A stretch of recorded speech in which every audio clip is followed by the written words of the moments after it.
The Bigfoot Murders.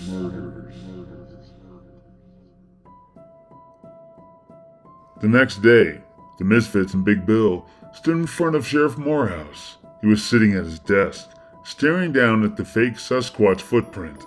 Next to it were the photos of the mold from '92. Sheriff Morehouse shook his head. I'm sorry, I'm just not seeing the connection here. It's true someone might have faked these, but it doesn't prove Chip's innocent. Anyone could have come along and done this. The Misfits couldn't believe it. Dude, are you fucking blind? The evidence is literally right in front of your face. Excuse me? Sorry, I meant to say, are you fucking blind, sir? Big Bill did a facepalm. Sorry, Sheriff. He's, on the spectrum. I admire your passion, but you kids have a lot to learn. Jumping to conclusions is the worst mistake an investigator can make. Sheriff Morehouse waved his copy of Agent Duncan's book at Yossi and Page. Didn't you read Chapter 5? You're absolutely right, Sheriff. Sorry if my students got out of line. Thank you for your time. Keep trying, y'all. Big Bill escorted the Misfits out. As soon as they exited the building, Tiger turned to Bill. Why you throw us under the bus in there? I thought you agreed with us. I'm sorry, but there's no point in arguing with him. He thinks it's Chip. It's going to take a lot more than a fake footprint to convince him otherwise. So now what? We need to find more evidence to prove our theory connecting the two cases. We should take a look at Widow's Meadow, that place in the mountains where the bodies from '92 turned up. Yeah, I was just gonna say that. Big Bill looked up at the dark mountains. A troubled look washed across his grizzled face. What do you think, Bill? Yeah, that makes sense. Let's roll, people. Chop, chop. They headed out. The Misfits glanced up at the dark, menacing mountains, also looking concerned. A short time later, Big Bill and the Misfits gathered together in the parking lot of the Widow's Meadow trailhead. The trail was closed. A chain-link fence blocked the entrance. Big Bill went up to the fence and unlocked a key box with a combo he had gotten from the sheriff. He took out a key and unlocked the fence. This path leads up to Widow's Meadow. The trail's been closed since the bodies were found in '92. Stay close, people. No wandering off. The Misfits nodded. They followed Big Bill through the open gate and started hiking up the steep trail. The climb was very difficult. The Misfits were doing good, but Big Bill looked pained, trudging along on his bad knees. Paige tried to keep their minds off of things by telling bad puns. Hey guys, what did the sushi say to the bee? Wasabi! The puns continued, for better or worse. I'm glad I learned sign language. It's really handy. Oh, make it stop, please. As they continued walking, McGuire approached Big Bill. Agent Ackerman, what's the most fucked up case you've ever caught? That's a real dumb question, kid. How about one that stood out to you the most, in terms of complexity? Big Bill thought for a moment. The Casey Ripper case? That was a whole other level. This comment caught Yossi and Page's attention. You were on the Ripper case? Yep. But Agent Duncan never mentions you in her book. There's a whole lot she left out. Like what, bro? Never mind. I shouldn't talk out of school. Come on, bro. Can't you spill the tea just a little bit? Bill thought about the question for a moment. Then he finally spoke. It was my idea that the killer had a foot fetish and probably worked in a shoe store. No freaking way. That was the key to the whole case. Damn, Skippy. I'm impressed. You're too humble, bro. Damn.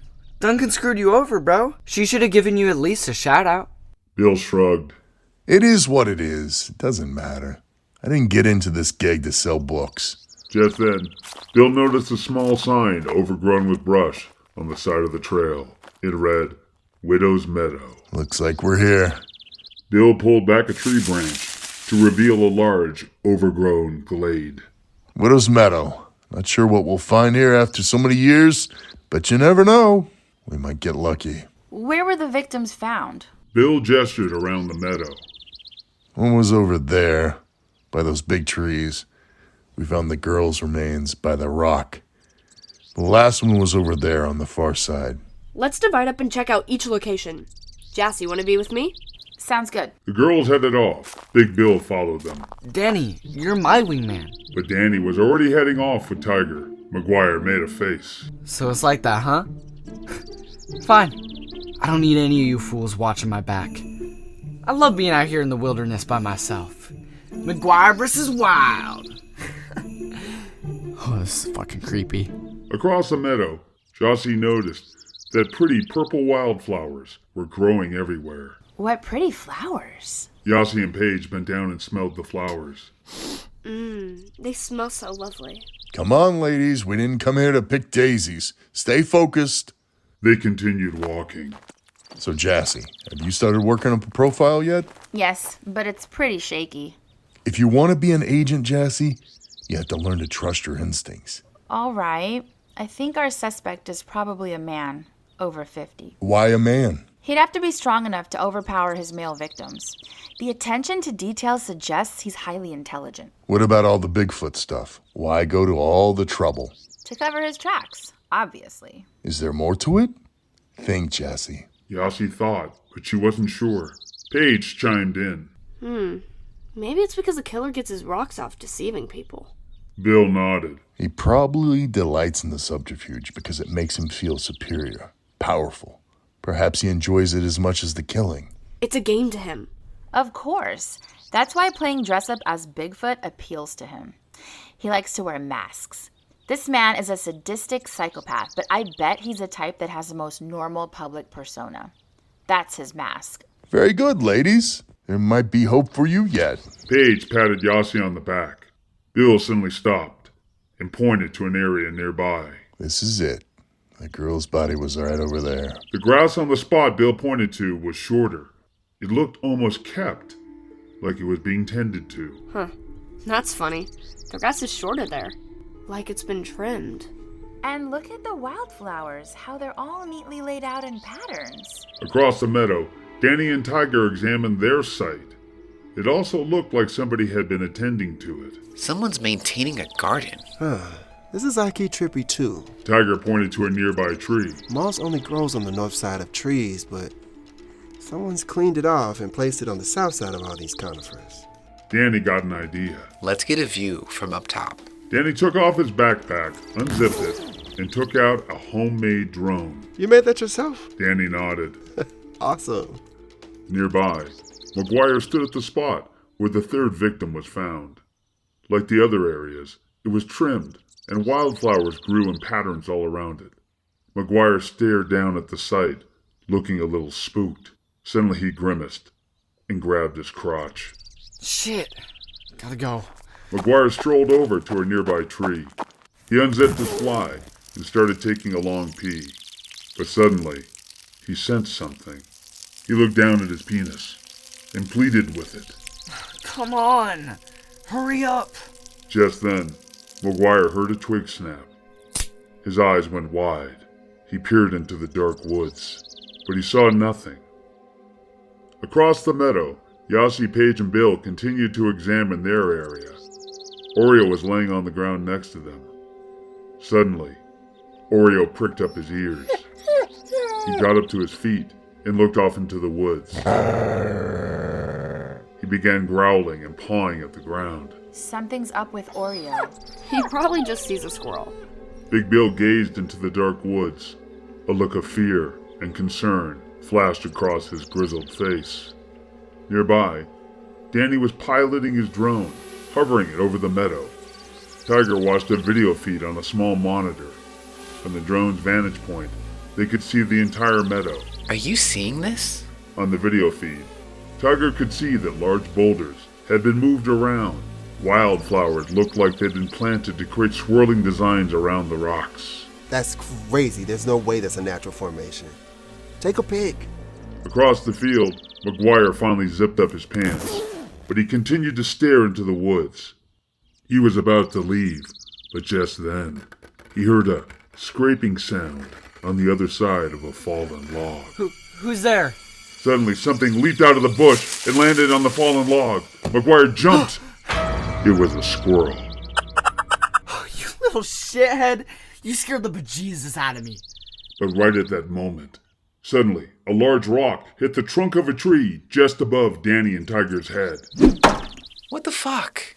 Someone just threw rocks at us. It's just McGuire. Hey, McGuire! Quit being a dumbass! Stop throwing rocks! Across the meadow, McGuire looked puzzled. I'm not throwing anything, bro.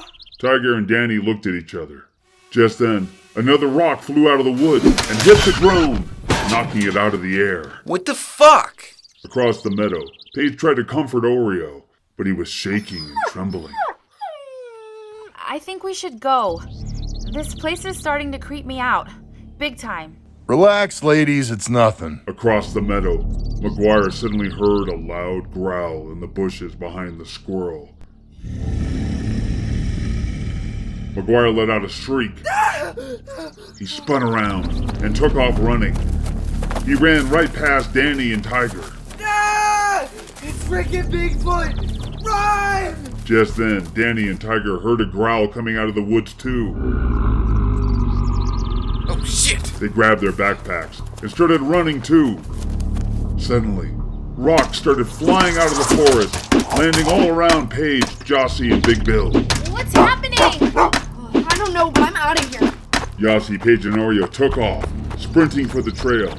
Big Bill tried to follow, but he was hobbled by his bad knees.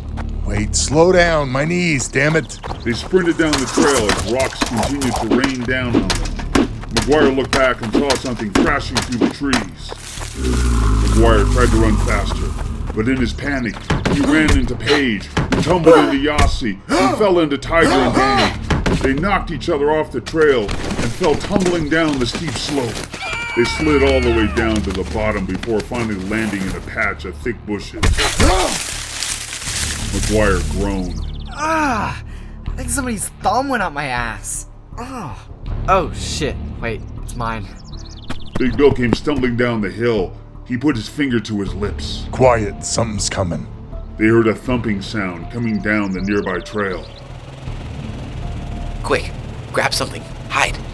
If it gets close, we'll jump it together. Jump Bigfoot. Are you fucking cray-cray, bruh? Shut up, get behind me. Bill took out his service revolver. Everyone took cover behind trees or grabbed sticks and rocks to defend themselves with. They waited. The sound got louder. Everyone looked tense and terrified. Then suddenly, a dark figure burst out of the bushes behind Danny. It was the Black Rider. The Black Rider suddenly hit the throttle and roared down the hill.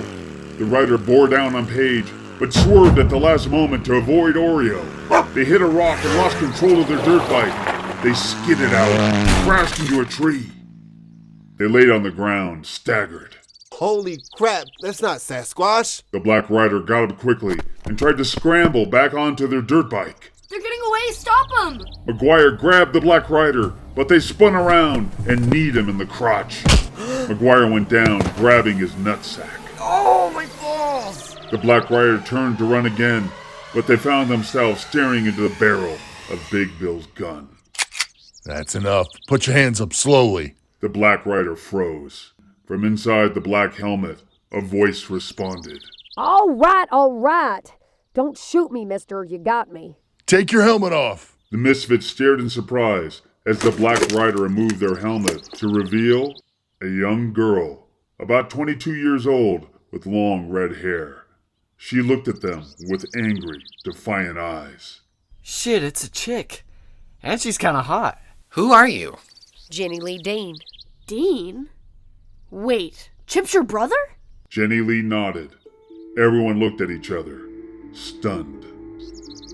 A few moments later, the Misfits and Big Bill continued talking to Jenny Lee as they walked her down the trail to the parking lot. Thank you for not apologizing for kicking me in the balls back there. You're welcome. Want me to do it again? Nah, I'm good. Why were you following us? 'Cause I know you're working with the sheriff and that dickhead Joe Carter to frame my brother. You got this all twisted. We're here trying to help Chip. Yeah, right. Why would y'all give two sideways shits about a guy you never met before, huh?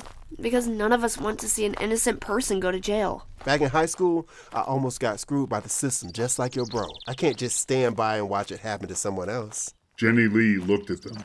She could tell they were being sincere. I'm just freaking the fuck out right now. Chip's the only family I got. I'm scared for Emily, too. She's like a sister to me. I wasn't trying to hurt y'all or nothing. I just wanted to see what you were up to. You weren't trying to hurt us. You threw a rock at my head. It almost busted my skull open. That weren't me. Jenny Lee glanced up at the mountain. That was them. The Misfits and Big Bill looked at each other. They had arrived at the gate. As they stepped through it, suddenly, a police car barreled into the parking lot. Sheriff Morehouse got out. Agent Ackerman, I've been trying to reach you for the last hour. Sorry, I had no service. We were up in the mountains. There's been a big development in the case. The sheriff noticed Jenny Lee. Jenny Lee? What the hell are you doing here? We caught her following us. That's so. It's okay. It's just a big misunderstanding. Uh-huh. We'll get to that in a minute. I just got a call from the state police in Tennessee.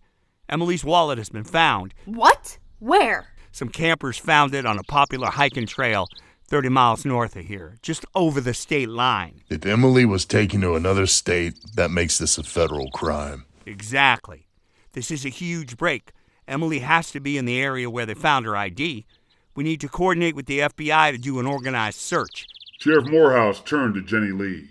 As for you, I'm taking you in for questioning. Why? I didn't do nothing.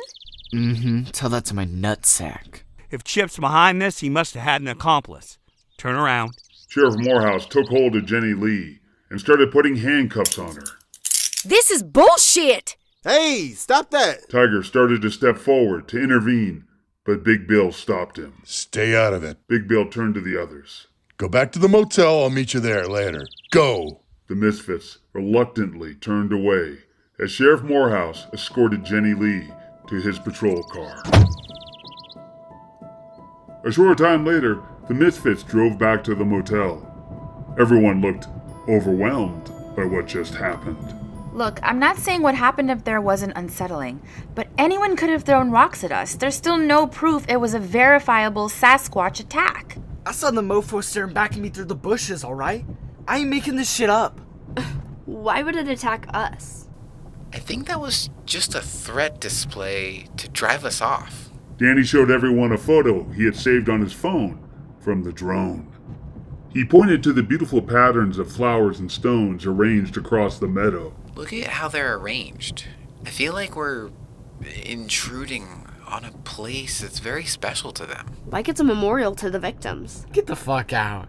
They're just big, dumb, hippie gorillas. I wouldn't dismiss it entirely. Neanderthals did perform ritual burial for their dead. Thought you didn't believe. I'm just saying, as a thought experiment. A short time later, the Misfits returned to the Bigfoot Motel. The parking lot was now full of official government vehicles. Agent Leach and Agent Duncan had arrived and were conferring with Big Bill and Sheriff Morehouse, who looked awestruck. However, inside their motel room, the Misfits stood at the window, sadly watching the search team assemble.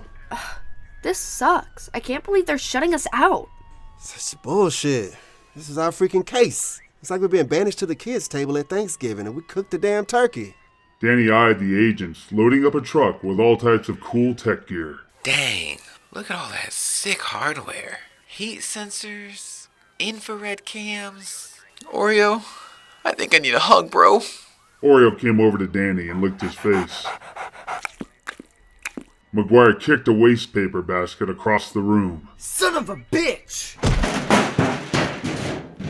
Paige noticed that Yossi was staring off, lost in thought. You okay, Jay?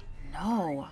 There's something very wrong with this picture. You mean besides the fact that we're not in it? Doesn't it seem odd that a killer who eludes authorities for so long suddenly leaves a crucial piece of evidence lying in the middle of a popular hiking trail? Everyone makes mistakes, even killers. Maybe.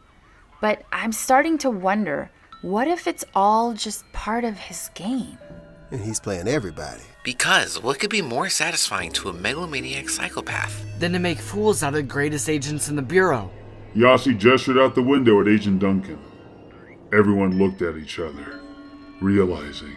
Shit. Moments later in the parking lot, the search team was pulling out. Agent Duncan hustled to her car, but the Misfits ran up to her, desperately trying to stop her. Agent Duncan! Wait! Hey, I'm really proud of you guys. Everyone is blown away by your efforts. Agent Leach shouted out to Duncan as he climbed into his car. We have to go, Isabel. Please, just give us a minute. There's something important we have to tell you. Now, Isabel. Text me. Sorry, guys. Bye. Agent Duncan hopped into her car and drove away. Everyone looked defeated. Just then, Tiger spotted Big Bill pulling out in his sports car. He waved his arms, trying to flag him down. Wait, Bill! But Big Bill didn't see them. He drove away. The Misfits stood alone, hanging their heads in the empty parking lot. It was a short time later. The Misfits sat around their hotel room, looking sullen. It's been 4 hours. Let's face it, she's not texting us back. Agent Duncan probably thinks we're batshit crazy. Same with Bill. He's not responding either. What are we going to do? It's game over, peeps. Let's fire up some porn, pop some brewskis, and call it a night. Danny suddenly jumped to his feet. Fuck that. We need to step up. If we don't, Emily's dead for sure. And Chip and his sis are going to take the fall. Danny's right. I think we should try to find her. Us? Are you kidding? Why not? We're just students. Yeah? Well, the trained agents are all headed in the wrong direction. It's interesting how you put that. I wonder, have a look at this. Tiger got up. He went over to the map he had made the previous day of Sasquatch sightings. Everyone came over and crowded around the map. Tiger took out a red Sharpie and made a big circle around the area where the FBI was looking. This area is where they're searching for Emily, but we know it's the wrong place. So the question becomes, what is the right one? Good luck with that. Could be anywhere on the map, bruh. Could be, but if the killer is sending the search team over here, we can assume he's doing it for a reason. Probably because he's trying to keep them far away from the place where he's really keeping Emily. Now you're feeling me. So we should look in the exact opposite direction. Tiger ran his finger backwards across the map. His finger ran through the town until it reached Widow's Meadow. To this area. Bruh, next to Oreo's stinking butthole? That is the last place you should be sticking your finger right now. With all the Sasquatch sightings, the locals don't like to go into those hills very often. Good place to hide someone. Danny got up and went over to his computer. He started searching for something as the conversation continued. Yeah, but he can't be keeping her out in the open. He must have a hideout up there. Sure. Good luck finding that. What about this place? Danny flipped his computer screen around. He had opened up Google Maps to the mountain area outside of town. Danny zoomed in and pointed to what looked like some buildings in the middle of the woods. It's an old mining camp called the Red Creek Claim. Click on it. Yossi started reading a short description that popped up on the screen. It's been abandoned since the mining company went bankrupt in the 60s. It's about a day-and-a-half hike. Everyone looked at each other, thinking about it. A short time later, the Misfits found themselves exiting a local Walmart. They were carrying armloads of camping gear. As they headed back over to Page's car, McGuire looked panicked. I'm not pussing out. Look, I'm just saying, we're literally running off to rescue a girl from a serial killer in Bigfoot country. Unarmed. McGuire paused as Paige opened up the trunk of her car and revealed a hidden stash of weapons. Paige lifted up a shotgun to make room for the camping gear. She handed Yossi a service revolver. Tiger grabbed a cattle prod. Danny took hold of a machete. Shit, I guess we are armed. Hey, where'd you get that shit? I picked the lock of the Bureau's supply truck. Check out what else I got. Danny unzipped his backpack to show McGuire a bunch of cool gear he had borrowed from the FBI. Heat sensors, motion cams, trip wires. Danny held up a pair of night vision goggles. McGuire made a face. You shameless prick. You got a pair for me? A short time later, the Misfits were driving towards the mountains. The mood was tense. No one was talking. Paige's hand trembled as she drove the car. She was trying to hide her growing anxiety. A short time later, the Misfits arrived in the parking lot of the Widow's Meadow trailhead. They got out of the car and loaded up. Danny tossed their gear over the fence. Paige looked freaked out. Her whole body was shaking now. Paige sat down on the ground. Oreo, sensing her distress, put his head in her lap. Yossi came over to her. You okay? I don't think I can do this. I'm sorry. I thought I could. Tiger bent down and looked Paige in the eye. This is too much for you. I totally understand. Yeah, no worries. Guys, can you give us a moment, please? Tiger, Danny, and McGuire backed away, giving them some room. I think you should do this. Facing your worst fears could be the key to overcoming your trauma. Or it could trigger a complete nervous breakdown. You are so much braver and stronger than you give yourself credit for. You sound just like my mom. She believes in you, and so do I. You can be a great agent. Yossi rubbed Paige's arm. Remember that part of Agent Duncan's book where she talks about how she felt right before she went into the Casey Ripper's lair? Yossi began quoting Agent Duncan's book from memory. There I stood alone in the darkness, my heart pounding, wondering what terror awaited me. It was the unknowing that consumed me. There are moments of truth like this in every life when one has a choice to move forward or retreat. One choice leads to a safety, the other, danger, but also the possibility of discovering one's true character. Paige nodded and finished the quote. I chose the latter, and I have never looked back.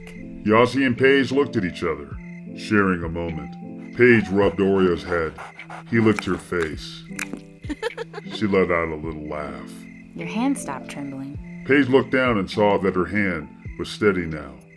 She took a deep breath. A look of determination filled her eyes. Let's do this. Paige got up. She joined the other Misfits as they hopped the fence. They all took hold of the bottom and lifted it up so Oreo could crawl underneath.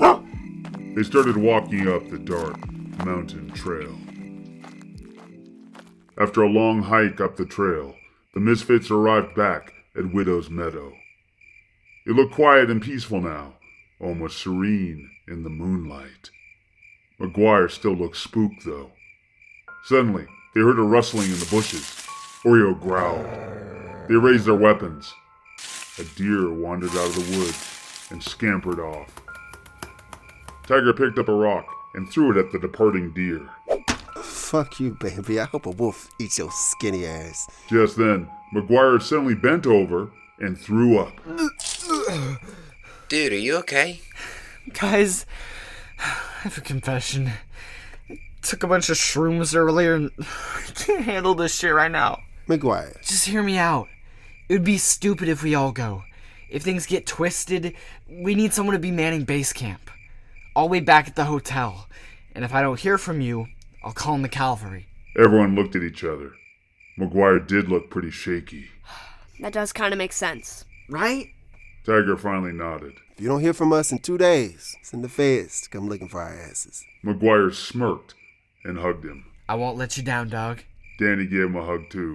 I'm gonna miss your stupid ass. McGuire tried to hug Yossi, but she gave him a don't even try it look, and he backed off. Paige tossed him her car keys. You want us to walk you back down the trail? The way you say that sounds so demeaning. I got it. Suddenly McGuire got emotional. You guys are so awesome. Please don't die. They all raised their fists. Misfits! As the other Misfits headed off, McGuire walked quickly down the dark trail. He was, as they say, tripping balls. Sights and sounds were amplified. He started getting even more nervous. Finally, McGuire reached the fence. He could see Paige's car up ahead. But just then, McGuire got an uneasy feeling in the pit of his stomach, like he was being watched. He spun around, but there was nothing there, just the empty trail. McGuire waited a moment, listening, but he heard nothing. McGuire shrugged. He took hold of the fence and started to climb it. Just then, suddenly, something stepped out of the woods behind him. It looked big and hairy. McGuire turned and saw it. He managed to get out a startled yelp before the dark, hairy figure pounced on him. McGuire's muffled scream didn't travel very far. Everything went silent again. End of part 3. Stay tuned for the final chapter of The Bigfoot Murders.